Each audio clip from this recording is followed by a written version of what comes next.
Hello दोस्तों, कैसे हैं आप सभी। आज एंजाइमोलॉजी का और एक वीडियो पे आप लोगों का स्वागत है। आज हम लोग बात करेंगे about how reaction rate changes on the basis of various type of parameters. Okay, यहाँ पर मैं मेनली दो पैरामीटर के बारे में बात करूँगा। One is enzyme concentration and another one is our substrate concentration. Okay, so पहले एंजाइम कॉन्सेंट्रेशन। एक चीज़ याद रखना कि ये सर इस टाइप के क्वेश्चंस को आंसर करने के लिए मतलब आपका यूनिवर्सिटी आपको ऐसे पूछेगा कि how enzyme concentration controls the reaction rate. और अगर आप किसी एंट्रेंस की प्रैक्टिस कर रहे हैं तो मैं आपको सजेस्ट करूंगा कि ये सब ग्राफ को आपको याद रखना होगा, क्योंकि वो लोग इससे क्वेश्चन पूछेगा आपको। सो पर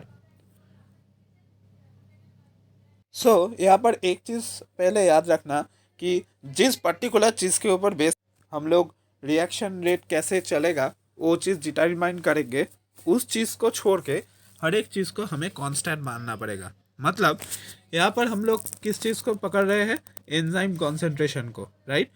एंजाइम कॉन्सेंट्रेशन को छोड़ के बाकी सब सबस्ट्रेट कॉन्सेंट्रेशन और बाकी सब जो पैरामीटर्स है सबको हम लोग कांस्टेंट मानेंगे। ओके, यहाँ पर हम लोग वी मैक्स को पकड़ रहे हैं। और अगर आपने मेरा एंजाइम काइनेटिक्स का वीडियो लेक्चर सीरीज देखा है तो आप लोगों को वो फॉर्मूला याद होगा कि V max is equal to K2 into enzyme substrate complex concentration, right. यहाँ पर मेन दो पैरामीटर है, concentration of the enzyme and concentration of the substrate. Concentration of enzyme के ऊपर बेस करके हमारा जो रिएक्शन है रेट है वो कैसे चल रहा है वो चीज़ हम लोगों को देखना है। तो for doing this we are taking substrate concentration constant. Okay, and by taking substrate concentration constant we are increasing the concentration of the enzyme. Okay, and by doing this we are getting graph like that. Okay, आप देख पा रहे हैं कि reaction rate increase कर रहा है। Okay, and but it will increase up to a certain extent. अब आप बोलोगे कि क्यों sir, why up to certain extent? क्योंकि सर यहाँ पर हमने एंजाइम कॉन्सेंट्रेशन को कॉन्टिन्यूसली इंक्रीज कर रहा हूँ, राइट, पर सबस्ट्रेट तो स्टिल कांस्टेंट है, राइट। इसका मतलब क्या है, आफ्टर ए सर्टेन पॉइंट और कुछ समय बाद देयर विल बी एक situation when all the substrate are in reaction with the enzyme. Okay, there is no substrate left for further reaction, right, and that is the reason उसके बाद enzyme concentration मैं कितना भी बढ़ाऊँ ना क्यों कुछ चेंज नहीं आएगा। मतलब रिएक्शन रेट फिर नहीं बढ़ेगा जब तक कि ना आप फिर से सबस्ट्रेट को ऐड करते हैं, मतलब सबस्ट्रेट कॉन्सेंट्रेशन को इंक्रीज करते। Okay, for enzyme concentration reaction velocity graph आपका ग्राफ ऐसे होगा। Okay, that is the thing. Now अब हम बात करेंगे how substrate concentration changes the reaction rate. Okay, substrate concentration को हमने देखना है तो सबस्ट्रेट कॉन्सेंट्रेशन को छोड़ के और सबको हम कांस्टेंट मानेंगे। मतलब एंजाइम का हमारा जो कॉन्सेंट्रेशन है वो कांस्टेंट है। ओके, ड्यूरिंग दैट टाइम हमें कुछ हद तक ऐसे ग्राफ मिलेगा। एंड इस ग्राफ के साथ आप फेमिलियर है, मैं जानता हूँ, क्योंकि हमने ऑलरेडी केम के बारे में डिस्कस किया था एंड वहाँ पर हमने ऐसे करके एक ग्राफ को देखा था, राइट।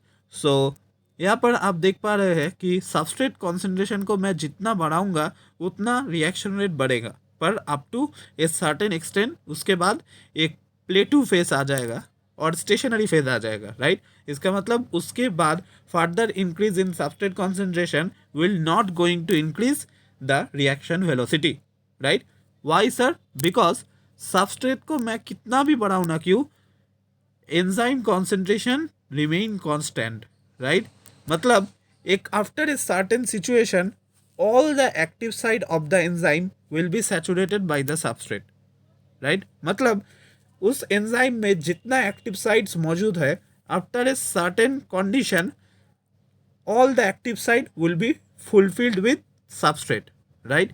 मतलब और कोई एक्टिव साइट बचा नहीं होगा जो फर्दर सबस्ट्रेट के साथ रिएक्ट कर पाए, right, and that is why there will be a stationary phase, okay, and in that particular time the reaction velocity will be known as v maximum.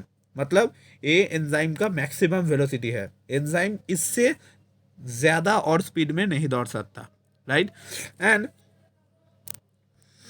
यहाँ पर और एक चीज़ भी मैं आपको याद दिलाना चाहूँगा, that is the substrate concentration at which the reaction velocity is half of its maximum velocity is known as km, आपको याद होगा, right. So that is the concept of our first video lecture.